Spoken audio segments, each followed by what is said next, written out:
Okay, cool. So, hi friends, my name is Venkatesh. I'm a chartered accountant by qualification, and I want to make a series on different kinds of books. So, I'll review different kinds of books.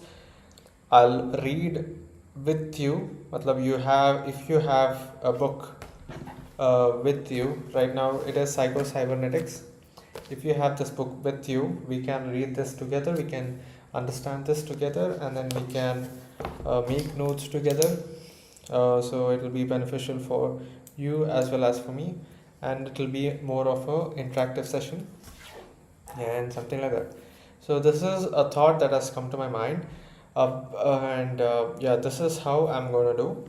So basically, I'll pick up a chapter, and then I'll read, I'll make notes, and I'll explain it as if I'm explaining it to a 5-year-old. So this is a Feynman technique, which I am following right now. I'll read, I'll understand, and I will explain as if I'm explaining it to a 5-year-old. So it has 15 chapters. Hopefully, I don't know how much I'll be able to complete. And let's see. Let's start with chapter number 1. So, the self image, your key to a better life. During the past decade, a revolution has been quietly going on in the fields of psychology, psychiatry, and medicine. New theories and concepts concerning the self have grown out of the work and findings of clinical psychologists, practicing psychiatrists, and cosmetic or so-called plastic surgeons. New methods growing out of these findings have resulted in rather dramatic changes in personality, health, and apparently even in basic abilities and talents. Chronic failures have become successful. F students have changed into straight A pupils within a matter of days with no extra tutoring. Shy, retiring, inhibited personalities have become happy, outgoing. So yeah, so he in the first para he talks about what is the revolution that has happened over the past decade. He is saying people who were dull are now energetic, happy. People who are scoring uh, bad grades are now into straight A's. So yeah, this is nothing important. We can just scratch this out. Yeah, yeah. So we can just scratch this out. Understanding the psychology of self can mean the difference between success and failure, love and hate, bitterness and happiness. Discovery of real self can rescue a crumbling marriage, recreate a faltering career, and transform victims of personality failure. On another plane, discovering your real self means the discovering a difference between freedom and the compulsions of conformity. Nice. So, discovering the real self means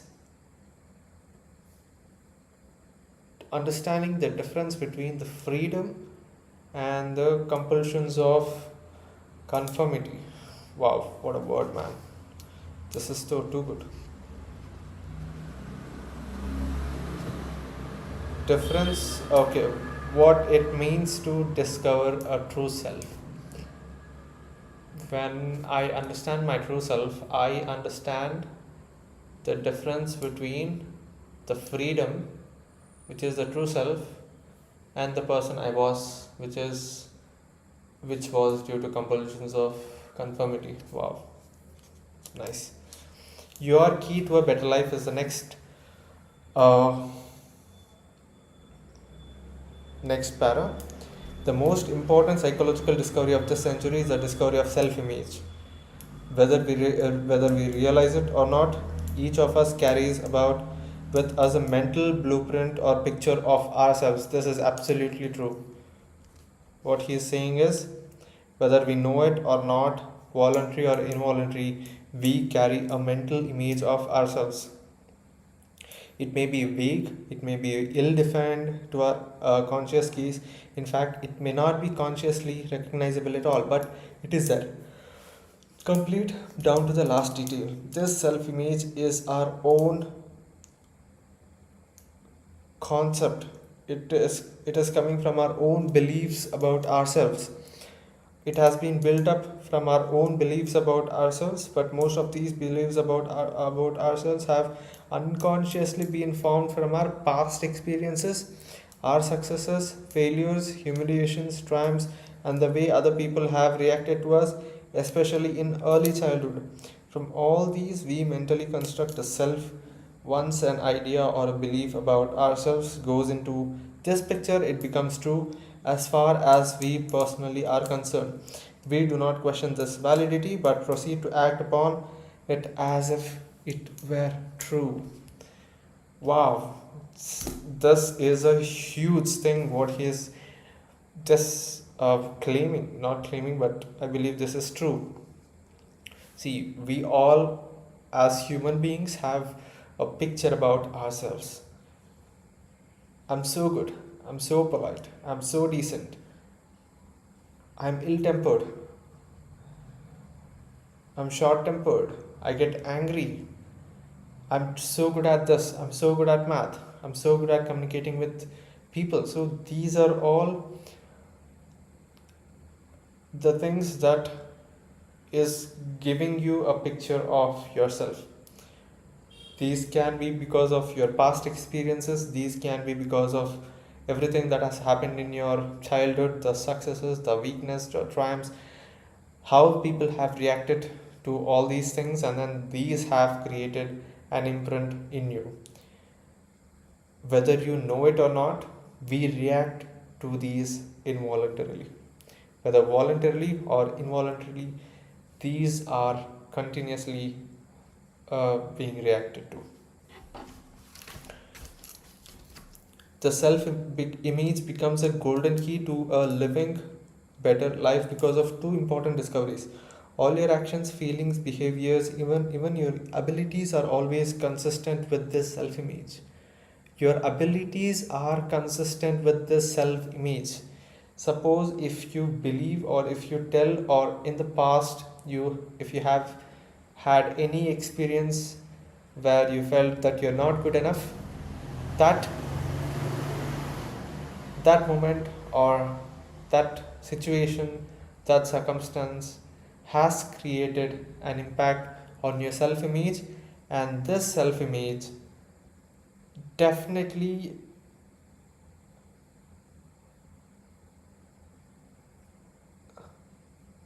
has a way, definitely has something to contribute to your work right now. So, are always consistent with this self image. So, whatever the action you perform, the feelings you have, the behavior you have, everything is consistent with the self image.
So we were talking about the actions, the feelings, and everything you do right now is impacted from the self image you have created from the past. So, all your past actions, past feelings, past emotions have created to the self image you have right now, and this self image is impacting your current situations, current circumstances, how you react to them, how your emotional settings are, your feelings, your behaviors. So, that is what he is talking about in this thing.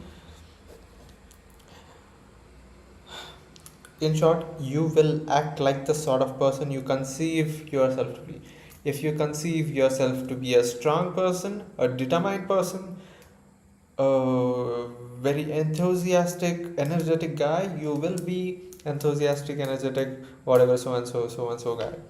But if you feel yourself to be a dull, a boring, what like socially afraid kind of a person, you will remain the same. So your self-image is making you what you want to be or what you don't want to be. So be careful about the emotions, the actions, and everything that is happening around you and how it affects you. So uh, the way it affects you has direct impact on your behavior, your feelings, your actions, your situations, how you overcome, how you act, and how you react. So the man who conceives himself to be a failure type person will find some way to fail in spite of all his good intentions or willpower. Even if opportunity is literally dumped in his lap, the person who conceives to be a victim of injustice, one who was meant to suffer, will invariably find circumstances to verify his opinions. The self image is premise, base, or foundation upon which your entire personality, your behavior, and your circumstances are built. Your personality, your behavior, and your circumstances are built. If you find yourself to be a very good, very smart, and the best person in the world, your personality will remain the best. Your personality will make you the smartest. Your personality will make you the biggest. So I think this is what other authors like Murphy from the who has written this, the power of subconscious mind. I think that, so he also says the same. What your subconscious mind thinks is actually true. If your subconscious mind thinks that this person is the greatest, he is the smartest, he is the best, you are the best, because the mind doesn't know the reality between what is your imagination and what is your reality. So yeah, meant to suffer, who was meant to suffer, will invariably find circumstances. Yeah, the self image is premise, base, foundation upon which your entire personality, behavior, and even your circumstances are built. Because of this, our experiences seem to verify and thereby strengthen our self images, and a vicious or a beneficent cycle, as the case may be, is set up. For example, a schoolboy who sees who sees himself as an F-type student or one who is dumb in mathematics will invariably find that his report card bears him out. He then has proof. A young girl who has an image of herself as the sort of person nobody likes will indeed find that she is avoided at the school dance. She literally invites rejection. Her woe begone expression, her hangdog manner, her over anxiousness to please, or perhaps her unconscious hostility towards those she anticipates will affront her, all act to drive away those whom she would attract. In a manner, a salesman or a businessman will also find that actual experiences tend to prove his self image is correct. Yeah, because of this, objective proof is seldom occurs to a person that his trouble lies in his self image or his own evaluation of himself. See, the truth or whatever it is affects the self evaluation of himself. Tell the schoolboy that he only thinks he cannot master algebra and he will doubt your sanity. He has tried and still his report card tells the story. Tell the salesman that it is only an idea, that he cannot earn more than a certain figure and he can prove you wrong by his order book. He knows only too well how hard he has tried and failed. Yet, as we see, Almost miraculous changes have occurred both in students' grades and in the earning capacity of when they prevailed upon to change their self-image. So when your self-image is changed, the way you act, the way you behave, the way you react to circumstances, the way you feel about yourself, and the way you handle almost everything changes.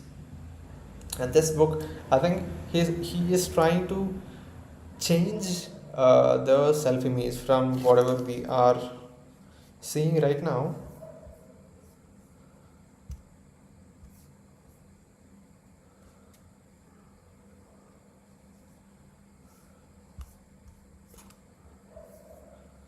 I think this is exactly what he's trying to imply, is what I can understand. Your self image can be changed. This is the beautiful. Your self image can be changed. Numerous case histories have shown that one is never too young or never too old to change his self image and thereby start to live a new life. One of the reasons it has seemed so difficult for a person to change his habits, his personality, or his way of life has been that therefore nearly all efforts at change have been directed to the circumstances, to the self, so to speak, rather than to the center. Numerous patients have said to me something like, if you are talking about positive thinking, I've tried all that before, it just doesn't work for me. However, a little questioning invariably brings out that these individuals have employed positive thinking or attempted to employ it either on a particular external job. Beautiful.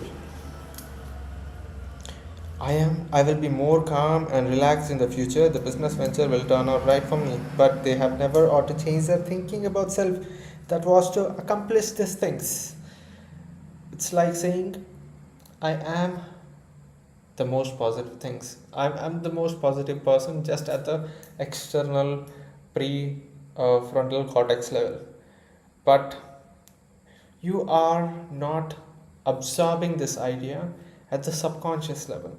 You literally have to feel that you are the most positive person. You have only positive thoughts.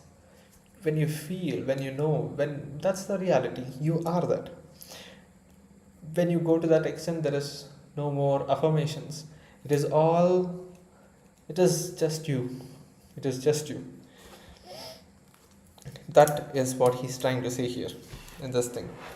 And the trouble with these students was not that they were dumb or lacking in basic aptitude. The trouble was an inadequate self image. I don't have a mathematical mind. I don't have a mathematical mind.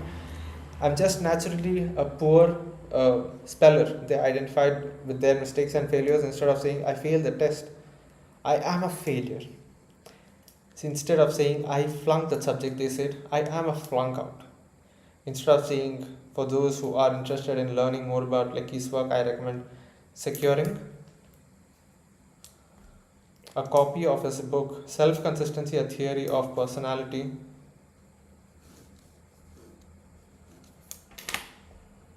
Self Consistency, A Theory of Personality. Let me try read that book as well.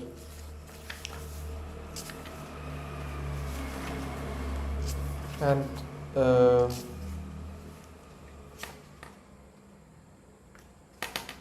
and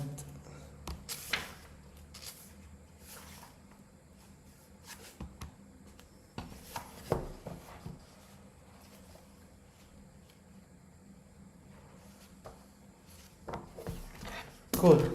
I'll take a break now.